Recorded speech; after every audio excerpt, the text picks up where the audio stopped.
Hello. तो कैसे हो आप सभी? स्वागत है आप सबका आपके अपने YouTube channel him study group में। तो आज हम लेके आए हैं आपके सामने साइंस का नेक्स्ट पार्ट। तो आपको पता है जैसे कि यहाँ पे Himachal Pradesh forest guard exam की तैयारी कराई जा रही है। और साइंस जो है हमारी वो लगभग थोड़ी बहुत कंप्लीट हो गई है। अभी है बहुत सारी, क्योंकि फॉरेस्ट गार्ड में जो वो आपका सबसे ज़्यादा पोर्शन जो है वो साइंस का ही पूछा जाता है। ठीक है, तो हम साइंस के जितने से जितने क्वेश्चन हो सके उतने कवर करने की कोशिश करेंगे। और इसके बाद जब हमारा साइंस का चैप्टर कंप्लीट हो जाएगा तो उसके बाद हम कुछ भी स्टार्ट कर सकते हैं, जैसे हिंदी MCQ स्टार्ट कर देंगे, या फिर आपका इंग्लिश का दोबारा से करा देंगे। आधा इंग्लिश करवा रखी है मैंने और आधी है, नहीं तो फिर मैथ का देखेंगे। जो भी टॉपिक लगेगा सही उसका हम चला देंगे आगे, क्योंकि आपका सबसे ज़्यादा पूछा जाता है मैथ और साइंस। पिछली बार जो आपका एग्ज़ाम हुआ था उसमें से 21 क्वेश्चन साइंस के पूछे गए थे और 20 मैथ के पूछे गए थे 2021 में। तो उसी को ध्यान में रखते हुए हम साइंस और मैथ पे ज़्यादा फोकस रखेंगे। बाकी के 15 16 पूछे जाते हैं, 15 16 17 इतने तक ही, 15 16 तक ही। 15 16 ज़्यादा से ज़्यादा 17 हो गए। ठीक है, तो हम जो है ज़्यादा टाइम ना लेते हुए स्टार्ट करते हैं आज का जो हमारा साइंस का नेक्स्ट टॉपिक है। तो नेक्स्ट पार्ट है आपका, इसका फर्स्ट क्वेश्चन है। तो आपने एक काम करना है, पहले तो वीडियो को ज़्यादा से ज़्यादा शेयर करना है और चैनल को जो है वो आपने वो सब्सक्राइब कर लेना है। ठीक है, ताकि मैं जब भी वीडियो अपलोड करूं यूट्यूब पे उसका नोटिफिकेशन आपको जल्दी से मिल जाए। तो स्टार्ट करते हैं फर्स्ट क्वेश्चन। फर्स्ट क्वेश्चन आपका कि हार्मोन स्रावित होता है। हार्मोन जो है वो स्रावित होता है कहाँ पे होता है? वो अंतःस्रावी ग्रंथि से होता है, या बहिर्स्रावी ग्रंथि से, या नलिका ग्रंथि से, या इनमें से कोई नहीं। तो आपने इसका आंसर बताना है कि हार्मोन जो है वो कहाँ पे स्रावित होते हैं।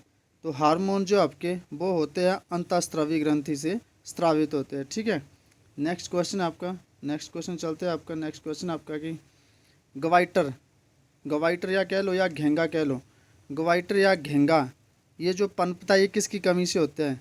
ये चीनी की कमी से होता है, या आयोडीन की कमी से, या रक्त की कमी से, या मोटापे से? तो आपने इसका आंसर बताना है सही सही कि आपका जो गवाइटर है वो किसकी कमी से पनपता है, या गवाइटर रोग या घेंगा रोग जो आपका वो किसकी कमी से होता है? तो ये जो होता है आपका, ये होता है आपका आयोडीन की कमी से। ठीक है, जब आयोडीन की कमी होती है तो कौन सा रोग होता है हमारा? गवाइटर या घेंगा रोग। तो चलते हैं नेक्स्ट क्वेश्चन की ओर। नेक्स्ट क्वेश्चन आपका कि थायरॉक्सिन, थायरॉक्सिन का स्रावण होता है कहाँ पे होता है? ये थायराइड में होता है, यकृत में होता है, ब्रेक में होता है, या वृषण में होता है? तो आपने बताना है कि जो अपना थायरॉक्सिन है इसका जो श्रवण है वो कहाँ पे होता है? जो थायरॉक्सिन का श्रवण जो है वो होता है आपका थायराइड में। ठीक है, अब चलते हैं नेक्स्ट क्वेश्चन की ओर। नेक्स्ट क्वेश्चन आपका, मानव में डायलिसिस थैली है। मतलब मानव में जो डायलिसिस होता है कहाँ पे? किडनी का होता है। ठीक है, जब किडनियाँ खराब होती हैं तो डायलिसिस होता है। और डायलिसिस में क्या करते हैं, खून जो है वो महीने के महीने चेंज करते हैं, या फिर महीने के महीने करते जाता है यूज़, जो खून जो उसका चेंज उसका डायलिसिस करते हैं। तो किडनी की बीमारी होती है। ठीक है, किडनी जब ख़राब हो जाती है तो करते हैं डायलिसिस। डायलिसिस खून को हर महीने जो वो चेंज किया जाता है। ठीक है, इसमें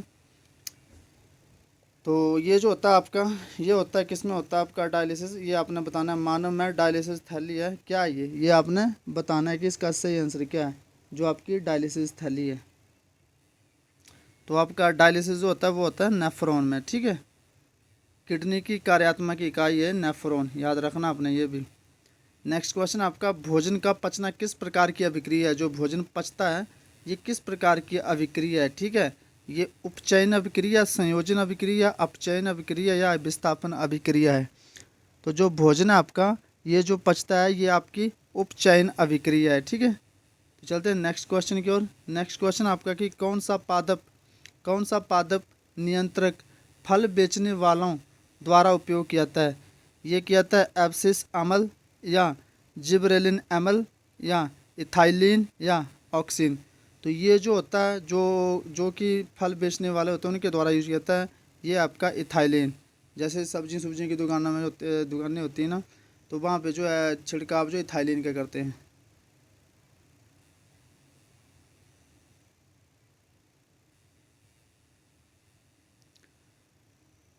नेक्स्ट आपका, निम्नलिखित में से कौन सी एक अंतःस्रावी या बाह्यस्रावी ग्रंथि दो प्रकार की होती है? मतलब कि इनमें से एक ग्रंथि ऐसी है जो अंतःस्रावी भी है या बाह्यस्रावी भी है, दोनों है। मतलब इनमें से एक ग्रंथि ऐसी है जो अंतःस्रावी भी है और बाह्यस्रावी भी है, तो कौन सी है वो? अग्नाशय है, थायराइड है, या पैराथायराइड है, या पिट्यूटरी है? तो वो जो आपकी अग्नाशय है, ठीक है, कौन सी? अग्नाशय, जो अंतःस्रावी और बाह्यस्रावी दोनों प्रकार की ग्रंथि है। तो नेक्स्ट क्वेश्चन आपका कि वृक्क के ऊपर जो स्थित अंतःस्रावी ग्रंथि है वह क्या है?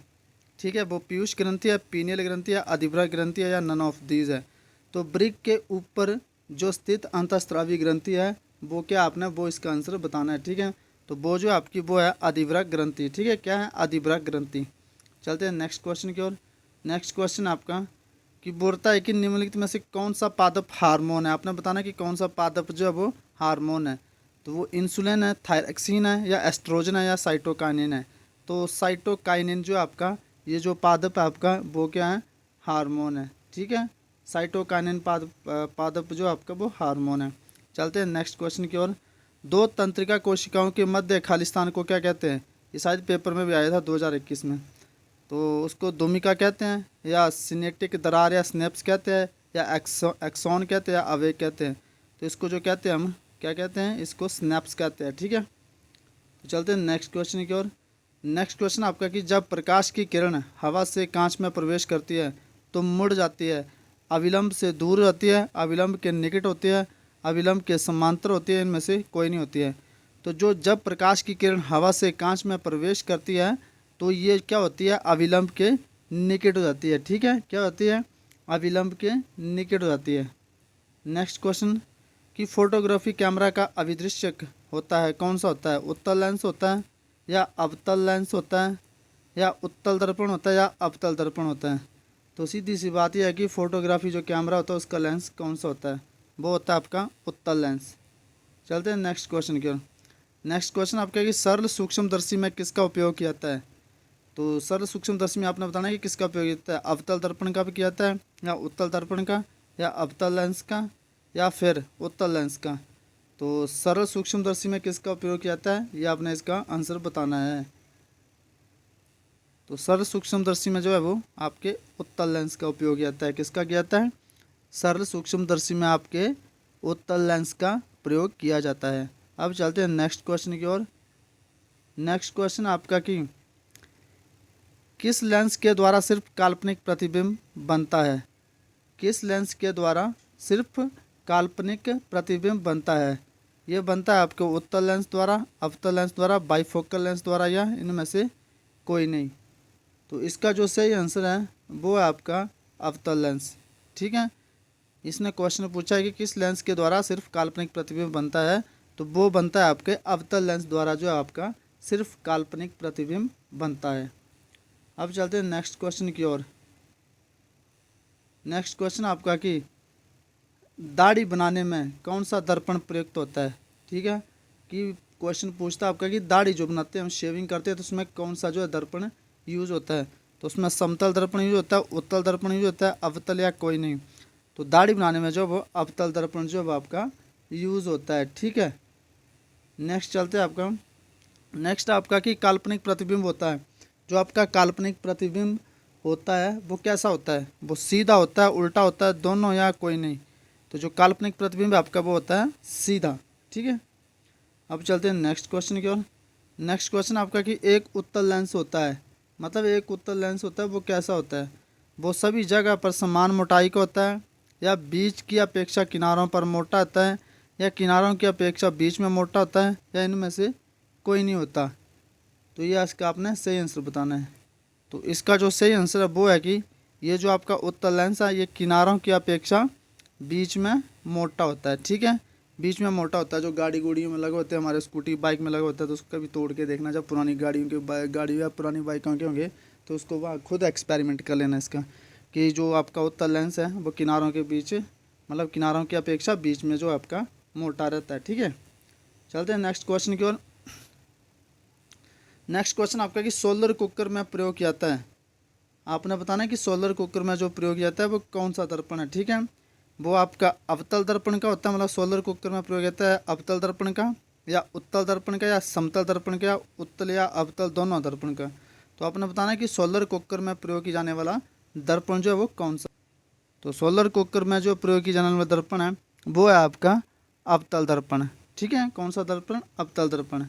तो चलते हैं नेक्स्ट क्वेश्चन की ओर। नेक्स्ट क्वेश्चन आपका कि उत्तल लेंस में बना प्रतिबिंब होता है तो कैसा होता है?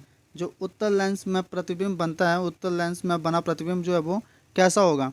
वो होगा आपका बराबर या सीधा होगा, वास्तविक और उल्टा होगा, वास्तविक और सीधा होगा, या इनमें से कोई नहीं। तो जो उत्तल लेंस में बना प्रतिबिंब होता है, जो आपके उत्तल लेंस में बना प्रतिबिंब होता है वो होता है आपका वास्तविक और उल्टा। कैसा होगा? वास्तविक और उल्टा। अब चलते हैं नेक्स्ट क्वेश्चन की ओर। तो नेक्स्ट क्वेश्चन आपका कि निम्न में से किस दृष्टि दोष में नेत्र को क्रिस्टल लेंस या धुंधला अपारदर्शी होता है? आपने बताना है कि मतलब कौन सा दृष्टि दोष है जिसमें आपका क्रिस्टल लेंस जो है वो धुंधला या अपारदर्शी होता है। मतलब मानव नेत्र का जो लेंस है वो धुंधला या अपारदर्शी हो जाता है, वो किस दृष्टि दोष में होता है?